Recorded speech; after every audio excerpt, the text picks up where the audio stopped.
God, awake to deeds unseen in sinful New Orleans, where many poor things run needles through kins. Oh God, you know I'm one. There is a man in New Orleans they call the darkest sun. He seizes your soul and swallows it whole.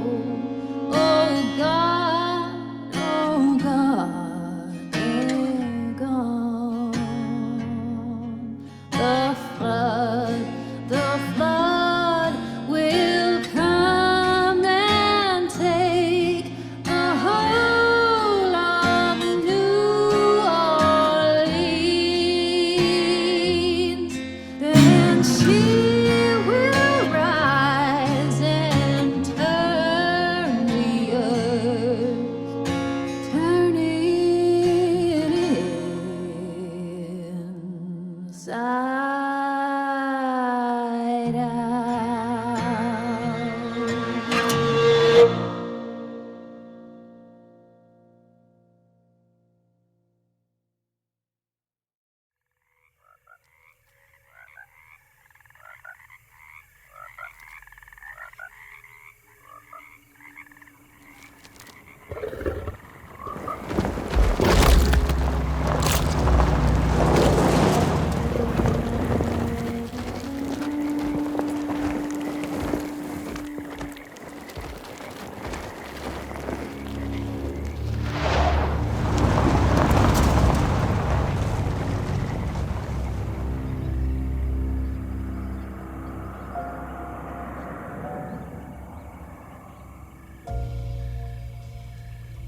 So, your uncle. What's wrong with him? He's possessed. As in the devil? Something like that. He says a dark man is following him, watching him at all times. What do you make of it? It's nonsense, of course, but I'd be lying if I said it didn't bother me. You see, it runs in my family. Possession? No, Detective. Deteriorating melancholy. Practically every member of the Hartwood family is driven mad before they grow old.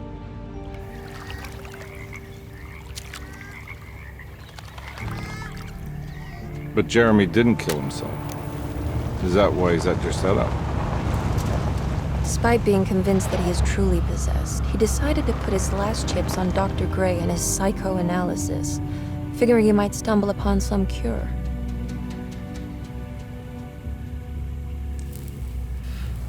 You mentioned the letter. I received a disturbing letter from Jeremy accusing the staff and all the other patients of being involved in some cult. And now they are also out to get him. Could it be real? Or is it all just in his head? It's a story he tells himself, Mr. Carnby. Anything to avoid the truth. Which is? That we're all terribly insignificant. That people mean so very little to one another. That there is no one out to get Jeremy Hartwood because he isn't worth getting. Here we are.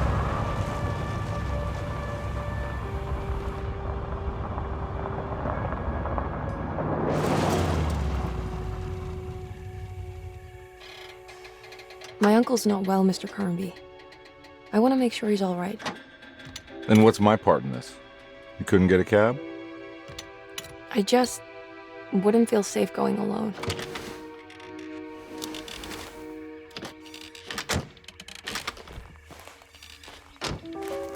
Did you bring a gun?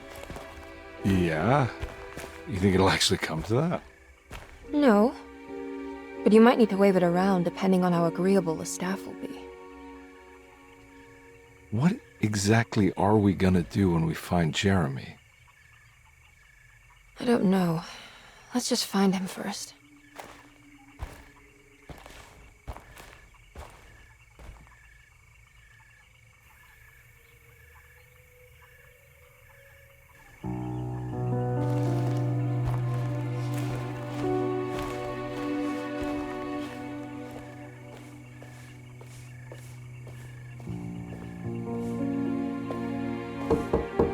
Hello? Hello? Looks abandoned. It can't be. There has to be someone around. Wait here. I'll go around back.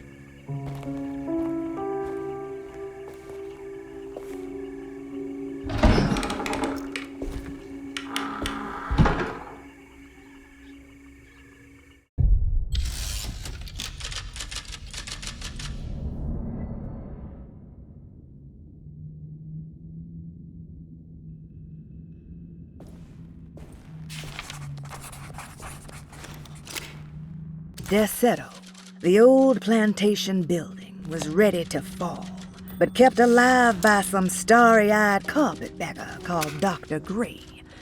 Seeing how the staff couldn't even be bothered with answering the door, Detective Carnby figured they would just head inside and grab Jeremy. He just needed to open the front door for Emily first, so she could talk to her uncle.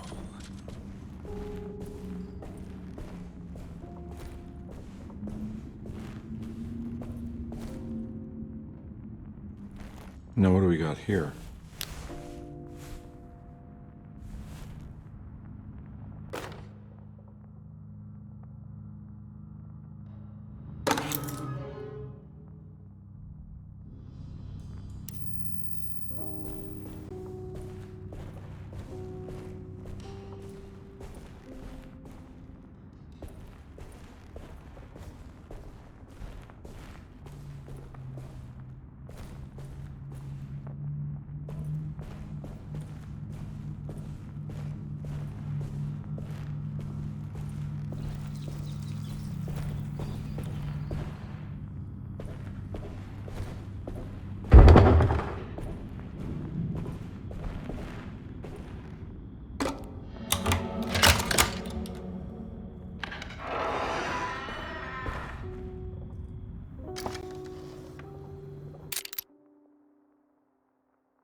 Nah, I'm not getting in there.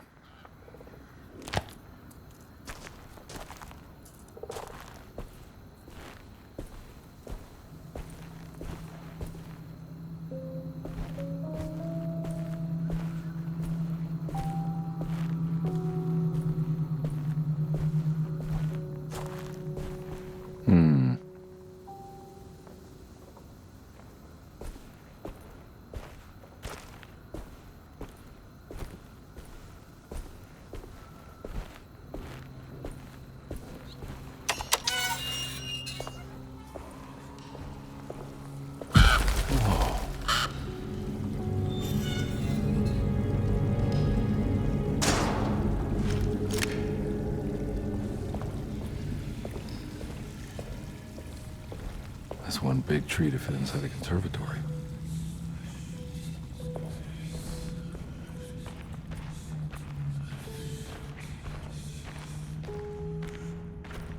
Huh? What?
mind if I do.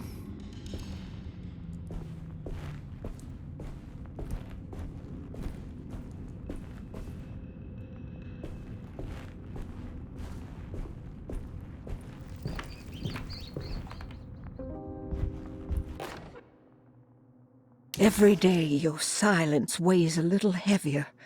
It's been a difficult year for everyone, and many have lost all hope. I read in the papers about people suffering. Pictures of dust-covered landscapes without a drop of water. I wish I knew if you were still tending the earth or if you had turned your back against us. I have started to look for help elsewhere. I pray you will tell me if I'm going down a path that you find disagreeable. With help from Baptiste and Charlotte, I found comfort in the practice of the voodoo. I have long been skeptical of that Caribbean cult, but it's been of good use to me. It seems all harmless in my book. I say some words dreamt up by the Creoles, and I carry around a small pocket of gree-gree. Nothing of this is mentioned in the Bible, of course, but the French Quarter priestess tells me it's all connected. She says the Christian God is just one more perspective on the creator of things.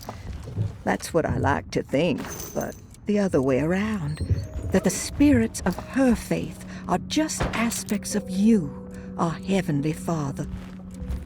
I am so grateful for the words you gave Mr. Hartwood. We will sing your praises at St. John's Eve. The world will be blessed soon again. Only the sacrifices of the Old Testament compare to your demands. Let it be the truth. A mother of earth, wood, and dirt. A mother of 1,000 young. Sacred sand, $1. Black cat oil, $1.50. Devil shoestrings, $0.25. That makes $2.75, madame.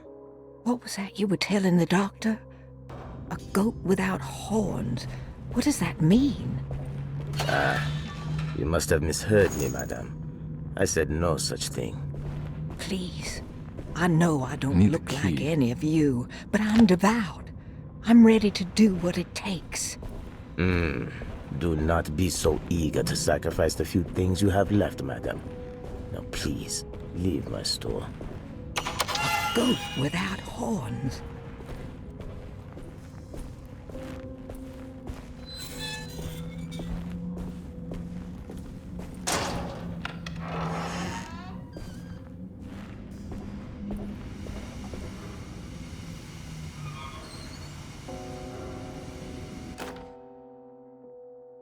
Please do not touch the boiler. It is working after all. While the sabotage has caused a leak, only the decorative plate has been completely ruined. Let's wait for Mr. Chance to turn up and he can take a look at the leak. Mr. Waits. That doesn't look safe. There's something missing.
Sunday, June 22nd.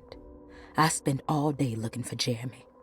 I should have cared for the others, but I'm scared that he will do something irreversible. Cassandra is upset that I didn't give her the latest shipment of pain medication that Waits brought from the post office yesterday. I would have given it to her, but the company didn't send a new key this time around, so the box is just sitting there on my desk. They must have figured we had plenty of their gimmicky keys by now. I only remember seeing one lately. Grace was playing with it inside the grand parlor.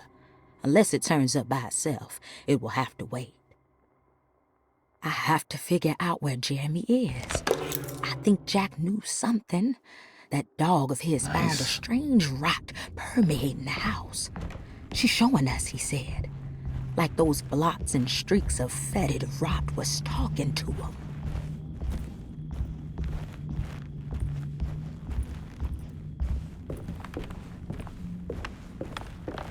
It's wedged shut.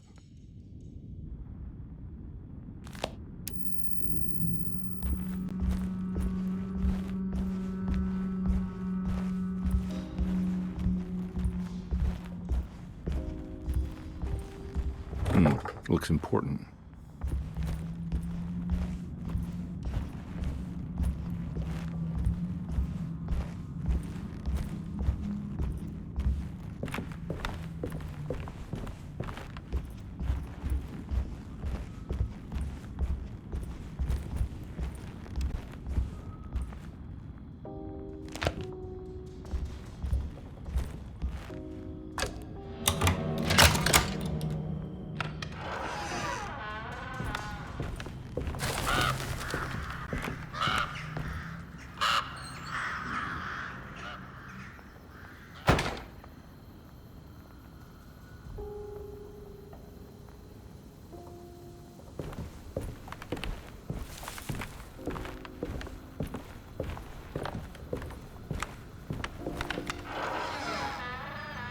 Oh.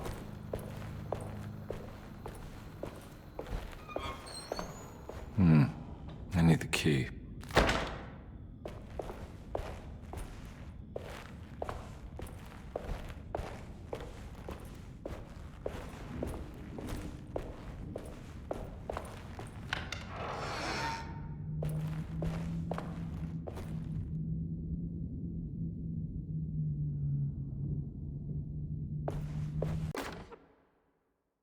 The Great Depression. President Hoover raises tariffs on over 20,000 imported goods in an act to protect American labor.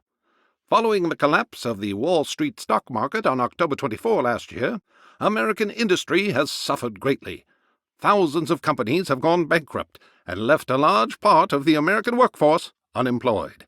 In an attempt to turn the tide, the Smoot-Hawley Tariff Act has been signed by President Herbert Hoover. By regulating commerce with foreign countries, the government hopes to encourage the industries of the United States to compete with cheap foreign imports. Superstition on rise. New Orleans voodoo stores and spiritual mediums see increased profit during troubled times. While the market has faced hard times ever since Black Thursday of last year, voodoo doctors and snake charmers see significant rise in number of customers. With the coming Eve of St. John on the 23rd, the police expect increased cult activity around Bayou St. John, the southern shore of Lake Pontchartrain. Voodoo rituals in that area on the Eve of St. John have a long tradition reaching back to the first snake worshippers brought as slaves from West Africa. During the 19th century, its practice was popularized by the legendary Marie Laveau, and has since been embraced by many of the Creoles and the surviving aristocracy of the French Quarter. Author seeks asylum. I need the key. Rumors regarding author Cassandra Beauregard making Derceto her home verified. Derceto Hospital is an old plantation building on the eastern shores of Lake Pontchartrain. While often considered an asylum for the insane, residing Dr. Elmore Lee Gray prefers to think of it as a convalescent home, a place where you can go to rest. The patient list is kept secret, but thought to include many of the black sheep of wealthy families, because at Derceto, treatment does not come for free. Local author Cassandra Beauregard has now been confirmed by her own admission. She's been lauded as a powerful Creole voice and written many successful books. Lately it was reported from Hollywood that she has finished a moving picture manuscript titled Slaughter Gulch. That film is set to hit the theaters next year.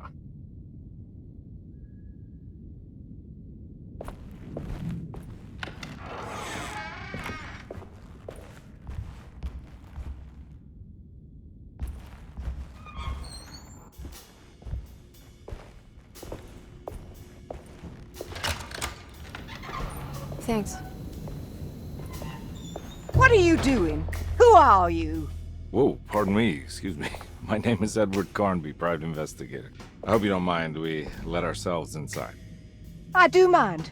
This is private property. You can't just barge in here. I'm sorry about all this, but I'm looking for my uncle. It's urgent, and no one was answering the door. We can't hear you knocking anymore. None of us can. Who is your uncle, darling? Jeremy. Am I right? She has that Hartwood gloom, doesn't she? That's right. I'm Emily Hartwood. I just came to make sure my uncle is all right. Well, he is unavailable right now. You will have to come back another day. Unavailable how? Is he sleeping? We can wait. He's lost. Don't I know you from somewhere? Who's your man again, Miss Hartwood? My name's Edward Carnby, private investigator. Splendid. Enough! All of you! Get back to your rooms! McCarthy, keep your eyes on the child. And you two, please leave immediately. Look, we're not here to cause any trouble. Just let us see the old man, satisfy the curiosity of my client here, and we'll be off. Jeremy has gone missing. There's no need to worry, but it might be some time before he turns up. The whole staff is looking for him. What? He ran off? I don't have time for any of this. Please, come back tomorrow. All right, in that case, we'll just wait in his room. You don't mind, do you? It's upstairs, right? Wait, you can't. Don't worry, we'll be discreet. In the corridor. It's the first door on your left. I'll tell Dr. Gray you're here. Excellent. Thank you, madam.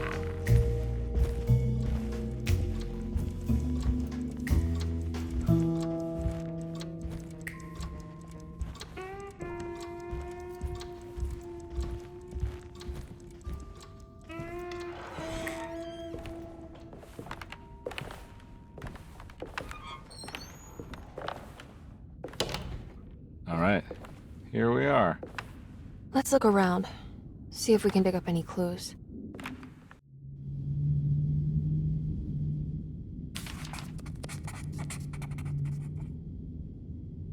Jeremy had gone missing. The housekeeper said the staff at Derceto was looking for him, and that Detective Carnby and Emily should come back tomorrow. Hoping to wrap up this case before leaving, Carnby hustled his way inside Jeremy's room, leaving the housekeeper flustered and running for Dr. Gray, the chief of Derceto.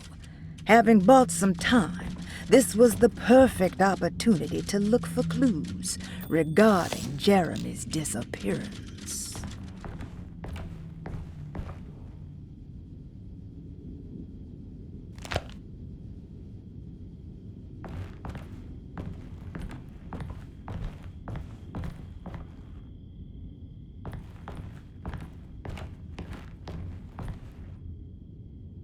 Anything important I should look out for?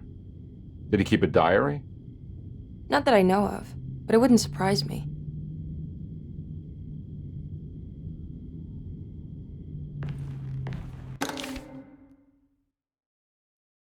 Every night the dark man stands opaque at the threshold of my room, counting the days until my spirit spills out of my tired shape. Only his pallid mask shelters my remaining sanity. Staring directly into the face of that demonic sultan would surely sunder time itself. Would he have looked the same to my father as he struggled for his life? Does his veiled face haunt my niece quite the same way? I wish so that I could rest my soul in that sunburnt convent of Teruel. Would I find you there, Juan? Or Senora Perosi, back from the beyond? Every night I hide from him, moving from one misshapen memory to another, Scenes conjured out of fantasy and delirium. Places I struggle to even paint. I wish I understood your death, Signora. Is there anything I could do for you but bury you in that bleak necropolis? That triumphant chapel rising above the ledges and the oven vaults shall be your sepulchre, where you may rest, and I shall weep. How did you first come to understand such things, Signora? How did you know that the battered boiler in the basement would lead me to Lafayette Cemetery? Or how the old upstairs clock, with its astronomical motifs, would take me to that hateful mound outside of Claremont Harbor? Those are my memories, my past. Is there perhaps a chance, if ever so small, for me to see Tarawaya? Oh, I want that more than anything. Please, let my talisman take me there. Let me sit with Juan under his Bodhi tree. Despite having sold me that talisman, Miss Jackson, the voodoo priestess, revealed none of her secrets to me. That's why I had to travel to Tonka. Instead, she cruelly told Baptiste, my caretaker, that he would be betrayed and killed in the most awful way, that the one he loved would pierce his thigh with a sharp spear, and that he would be devoured by his own mother. What a terrible thing to say. The people of Derceto are becoming dangerous. They do not understand what they are doing. I must do something to stop them. I tried talking to Dr. Gray, but he confuses my worries. He's caught up in treating me. How can he expect evil to be cured with medicine and conversation? The orderlies, the housekeeper, and the patients are all deranged. They will call upon evil to enter this world. All will be lost. Everything. Unless I can find the clerk, Mr. Waite. He seems to be a clear-thinking man. Maybe Beauregard. The dark man offered me a prison, and I accepted. I signed that miscarried contract and entered the dark pact. Everyone is safe, except for me.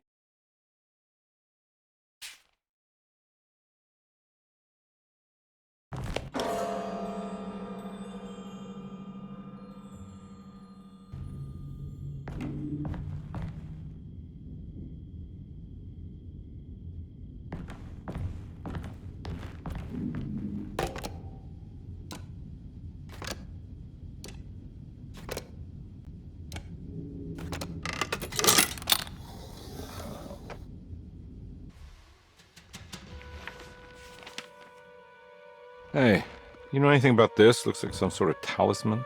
No, I don't. Oh, help me out here, will you?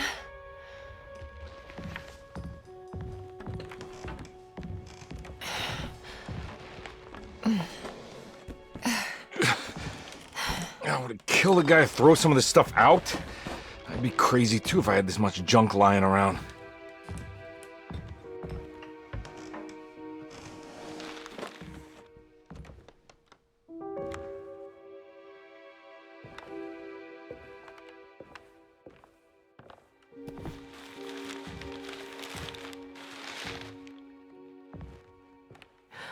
Oh, wow.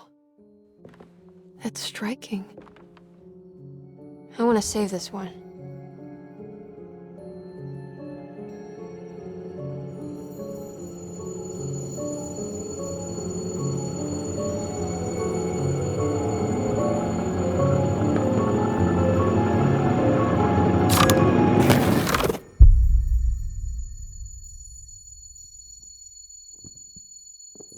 All right, come on.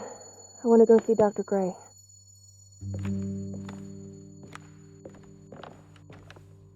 Come on, let's go. Yeah, I'm coming.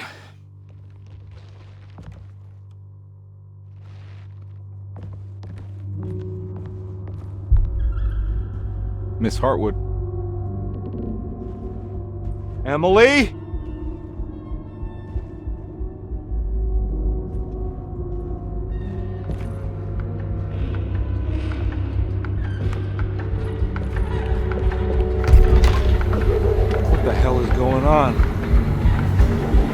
am I?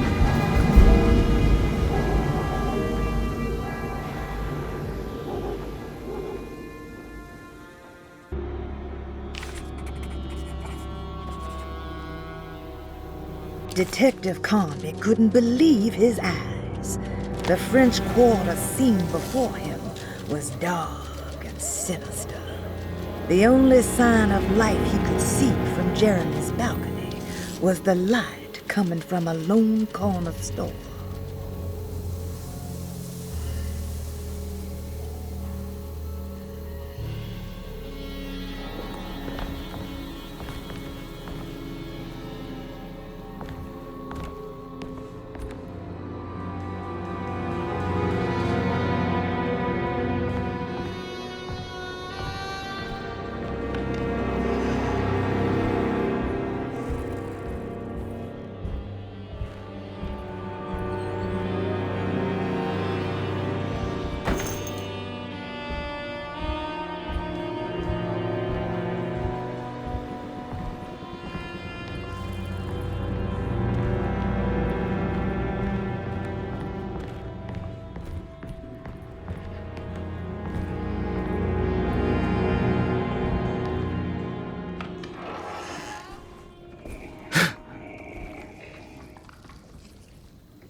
Yeah.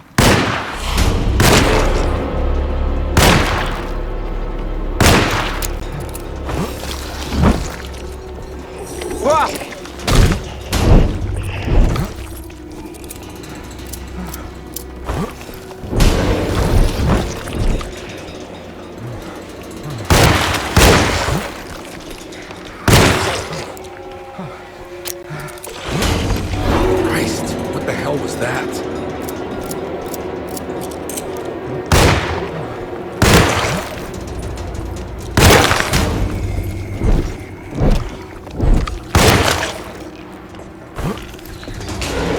Bullets.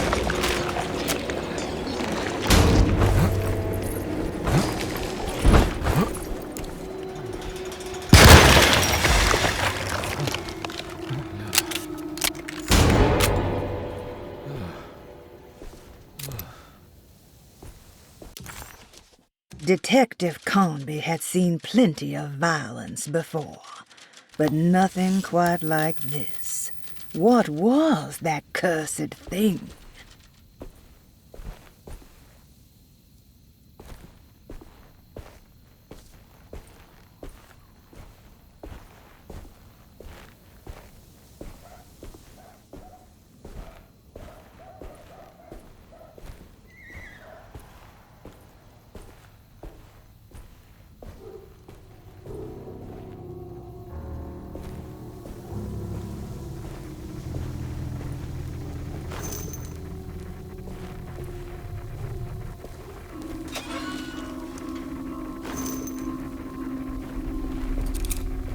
I can't go that way.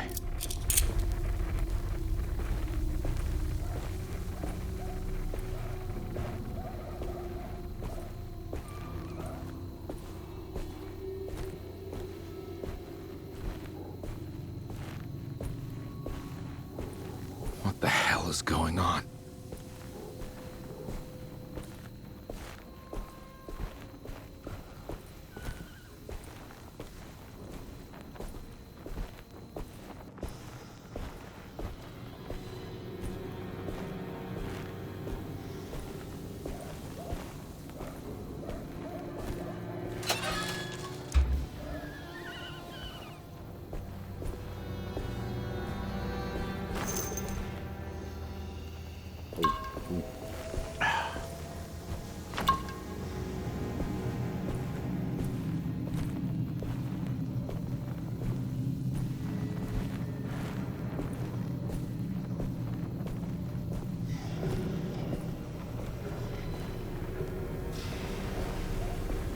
I can't go that way.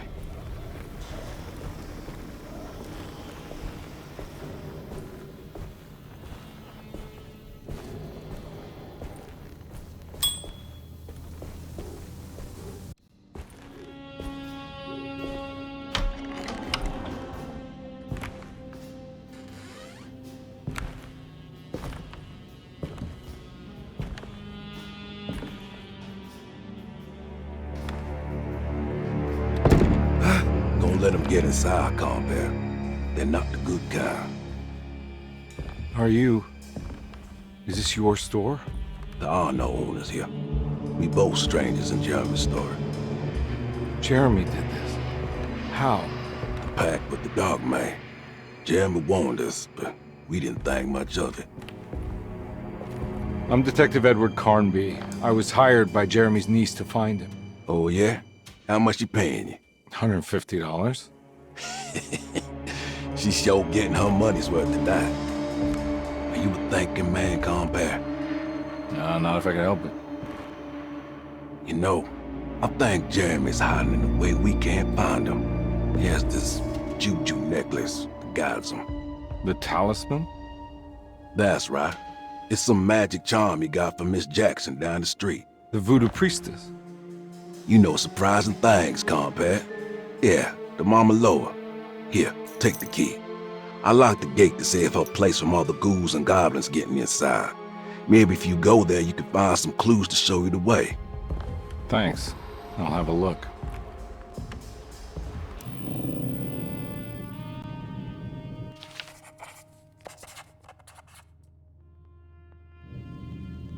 Detective Carnby hesitated to buy into the stranger's explanation, but it was all he had.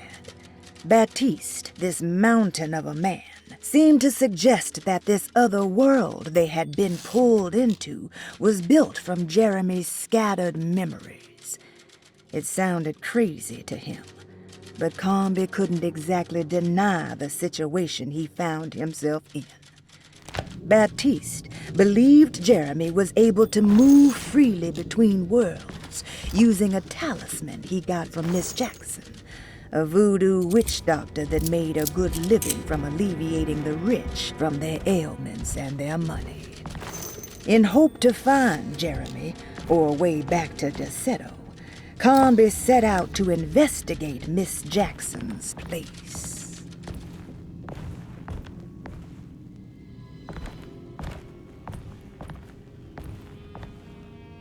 You want to come along? Nah, I'm gonna stay here for a while.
can't go that way.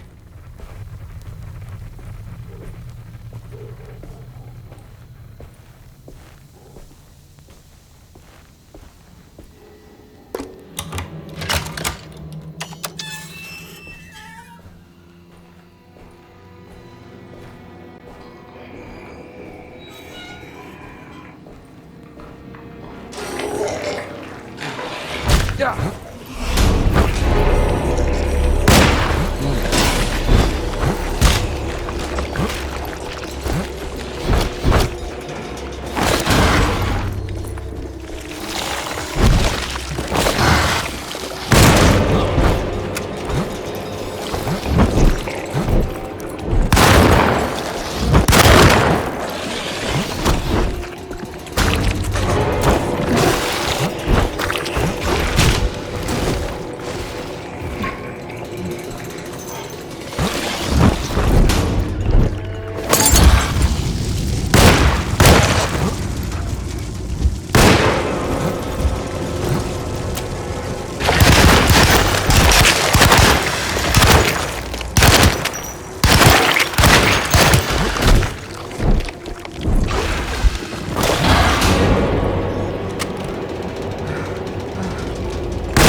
Need more bullets.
My weapon broke.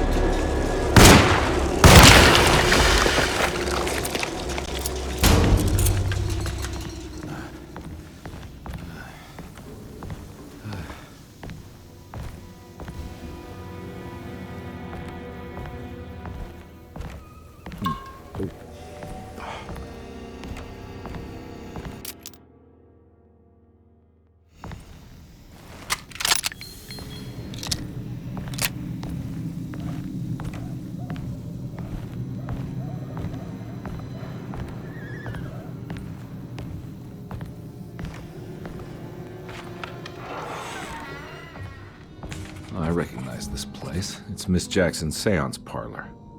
Let's see if she's got any information on Jeremy's talisman. He recognized this place. It was Miss Jackson's seance room. The last time he was here, he had been trying to figure out the significance of wasps' nests and horsehair wrapped up in red silk. An image of a dead woman stabbed with hatpins flashed inside his mind. Carnby shuddered. This was no time to dwell on the past. He needed to find out about the talisman and get back to Derceto. It's the talisman, like the one in the painting.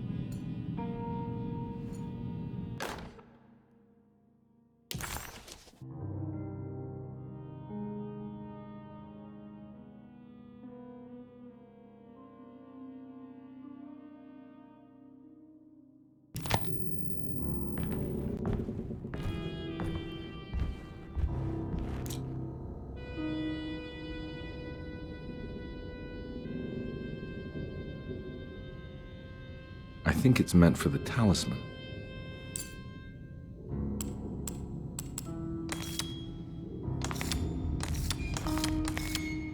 I think it needs numbers, like coordinates. Maybe there's something in Jeremy's notes.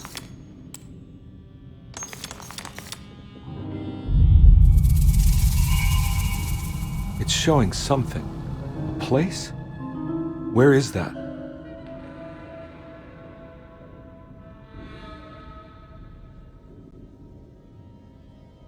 Huh.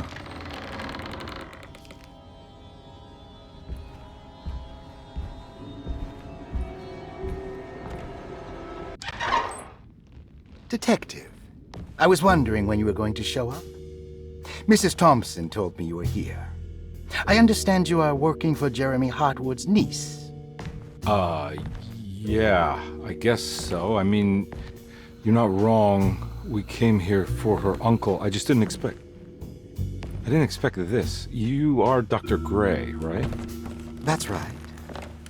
You don't happen to have some identification, Detective. I'm not keen on having strangers prying into my business. Oh, Detective Edward Carnby, Decatur Street, New Orleans.